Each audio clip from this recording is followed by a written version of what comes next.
Actual में दोनों क्या कर रहे हैं, एक दूसरे को रिपेल कर रहे हैं। जो इसको रिपेल कर रहा है ये, मान लो Q1 और Q2, Q1 and Q2 are like charges, क्योंकि रिपेल कर रहे थे। यहाँ पे मैंने देखो रिपेल का साइन भी बना रखा है, ये इसको ऐसे रिपेल कर रहा था, ये इसको रिपेल कर रहा था। लाइक चार्जेस है, पॉजिटिव मान लो या नेगेटिव मान लो।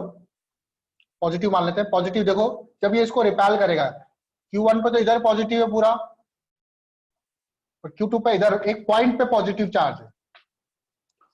लेकिन Q1 और Q2 जब मैंने स्फेरिकल शेप में ले लिए, तो अब जो पॉजिटिव होगा, इसको रिपेल कर रहा है, तो इसका जो पॉजिटिव चार्जेस है, वो पॉजिटिव चार्ज ऐसे कुछ आके इस तरह से इकट्ठा हो जाएगा।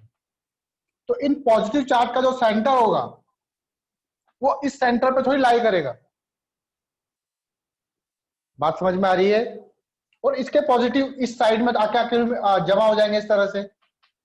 इस पे इक्वली डिस्ट्रीब्यूट नहीं होंगे, क्योंकि इसको रिपेल कर रहा है ये। तो इसके पॉजिटिव इस चार्ज इधर ऐसे आके एक्यूमुलेट हो जाएंगे। तो इन पॉजिटिव चार्ज का जो सेंटर होगा, वो यहां कहीं होगा। मतलब जो ओरिजिनल सेंटर है स्फेयर के, उन सेंटर से थोड़ा सा इधर की तरफ शिफ्ट हो जाएगा, और इसका जो सेंटर है वो इस तरफ शिफ्ट हो जाएगा। किसका? पॉजिटिव चार्ज का सेंटर। तो जो आर होगा, ये तो आर मैंने इन दोनों के सेंटर के बीच में डिस्टेंस लिखी, तो अब जो एक्चुअल डिस्टेंस होगी वो होगा आर इफेक्टिव। आर इफेक्टिव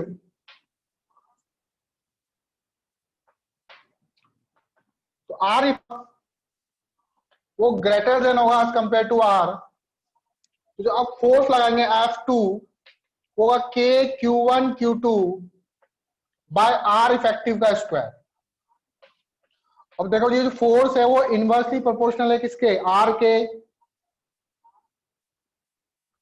तो आर बढ़ेगा तो फोर्स क्या होगा? कम होगा। इसका मतलब F2 जो है वो लेस देन आएगा F1 से। बात समझ में आई? ठीक है। अगर दोनों अनलाइक चार्जेस होते तो उल्टा हो जाता। F2 जो है इस केस में क्या आता है? ग्रेटर देन आता है F1 के कंपैरिजन में, क्योंकि अब दोनों चार्जेस के जो सेंटर ऑफ मास की डिस्टेंस है, दोनों चार्जेस के जो सेंटर से इफेक्टिव डिस्टेंस, वो कम हो जाती है। चलो अब लेते हैं हम लोग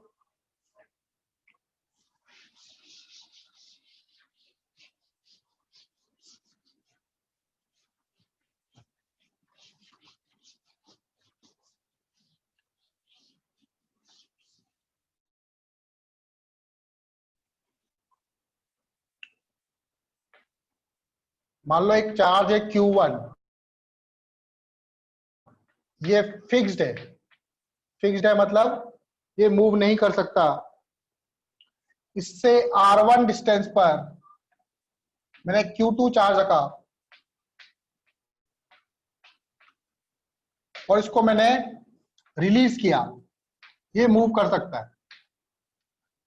और Q1 Q2 दोनों कैसे हैं? लाइक चार्जेस है, एक दूसरे को रिपेल कर रहे हैं। Q1 Q2 को रिपेल कर रहा है। जैसे ही इसको मैं छोड़ूंगा, Q1 तो मूव नहीं करेगा, Q2 मूव करेगा, Q2 भागेगा।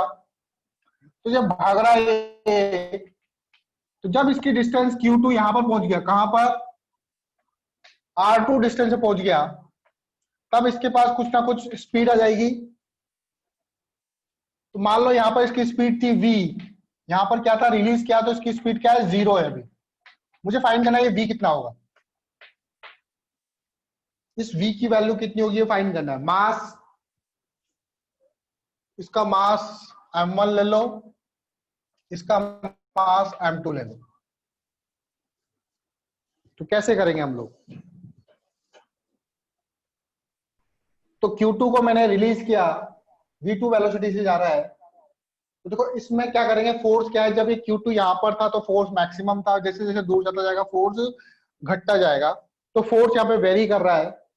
ठीक है। तो सबसे पहले हम लोग जो यूज करेंगे इसमें, according to work energy theorem, ठीक है, ये आपके वर्क पावर एनर्जी में, वर्क एनर्जी थ्योरम क्या बोलती है? Work done by all forces is equal to change in kinetic energy.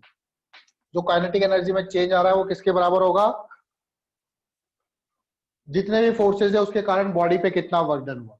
तो वर्क डन निकालेंगे, ये चार्ज तो फिक्स है, ये चार्ज मूव कर रहा है, तो इसका वर्क डन कैसे निकालोगे, इसका वर्क डन निकालने के लिए एफ डॉट डी एक्स, क्योंकि फोर्स वेरी कर रहा है तो इंटीग्रेशन करना पड़ेगा।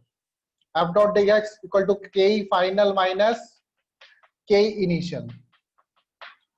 अब एफ डी एक्स कैसे निकालोगे, हम लोग क्या मान लेंगे, यहां से एक्स दूरी ले लेंगे, कितनी, एक्स दूरी पे ये चार्ज यहां से यहां तक मूव करा, कितनी दूरी पर, dx, एक्स दूरी पे जाके dx दूरी इसने मूव करी फोर्स के कारण। तो वर्क डन क्या हो जाएगा, फोर्स कितना लग रहा है इस पर, एक्स दूरी पे फोर्स लगेगा k q1 q2 by x square into dx। ठीक है, फोर्स और डिस्प्लेसमेंट सेम डायरेक्शन में, इसलिए पॉजिटिव आएगा। इंटीग्रेट करेंगे कहां से, r1 से लेके r2 तक। Kinetic energy final kinetic energy इसकी कितनी है, मास इसका था हाफ m2 v2 का स्क्वायर, इसकी काइनेटिक एनर्जी कितनी है, हाफ m1, इसकी वजह से जीरो है क्योंकि रेस्ट पर है, minus initial kinetic energy, initially तो दोनों जीरो पर थे, तो दोनों की काइनेटिक एनर्जी इनिशियली क्या होगी, जीरो प्लस जीरो। इसको सॉल्व करो, k q1 q2 by x square को इंटीग्रेट करना आता है आप लोगों को, k q1 q2 बाहर आ जाएगा, एक्स स्क्वायर का इंटीग्रेशन होता है minus one by x, x की पावर -2, हाँ माइनस वन बाय एक्स होता है, r1 से लेके r2 तक, ये हो जाएगा हाफ m2 v2 का स्क्वायर, हाफ m2 v2 का स्क्वायर। यहां वैल्यू पुट करेंगे हम लोग, तो जो r1 है पॉजिटिव का, ये नेगेटिव में नेगेटिव का, तो नेगेटिव साइन है, तो जो लोअर लिमिट है वो मतलब क्या हो जाएगा, देखो इधर ये आएगा finally k q1 q2 1 by r1 minus 1 by r2 equal to half m, half को मल्टीप्लाई कर दो तो 2k1 q2 हो जाएगा, नीचे आ जाएगा m2, ऊपर आ जाएगा v2 का स्क्वायर। तो v2 का स्क्वायर हटा दोगे तो इसके ऊपर रूट लग जाएगा, तो v2 बराबर आपका फाइनली आएगा कितना, 2k1 k2 divided by m2 under अंदर ब्रैकेट में 1 by r1 minus 1 by r2, ये आपका v2 आ जाएगा, वेलोसिटी ऑफ चार्ज q2। आया समझ में,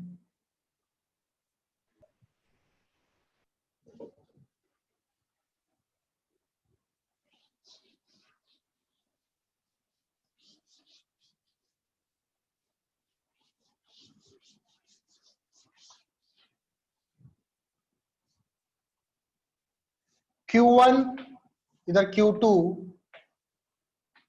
दोनों का मास m, इसका मास भी m, इसका मास भी m, ये भी फ्री टू मूव है, ये भी फ्री टू मूव है।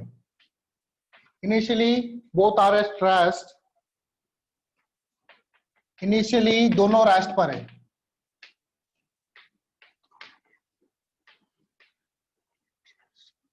इनिशियली दोनों रेस्ट पर है, इफ दे रिलीज्ड, उन्हें छोड़ दिया, अब छोड़ देंगे तो क्या होगा, Q1 यहां पे कहीं आ जाएगा, भागेगा दूर, इसकी वेलोसिटी होगी v1, और Q2 इधर भागेगा, इसकी वेलोसिटी हो गई Q2, सॉरी Q2 यहां पर आ गया, इसकी वेलोसिटी हो गई कितनी, v2 हो गई।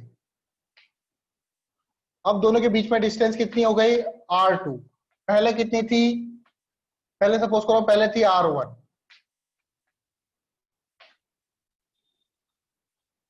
तो बताओ r2 डिस्टेंस पे जब दोनों चार्ज चले जाएंगे तब इनकी वेलोसिटी क्या होगी, find v1 and v2, velocity क्या होगी, दोनों का मास सेम है, v1 और v2 की वैल्यू क्या होगी, इसको आपको सॉल्व करना है। देखो इसमें क्या क्या चीजें लगेगी पहले बता देता हूं,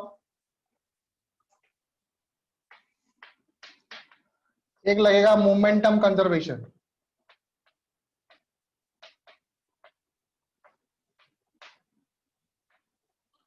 दूसरा लगेगा वर्क एनर्जी थ्योरम। अब इसे सॉल्व करना है आपको।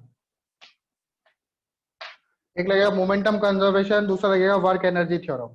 ये क्वेश्चन को ट्राई करना आप लोग, फिर कल हम लोग इसको डिस्कस करेंगे।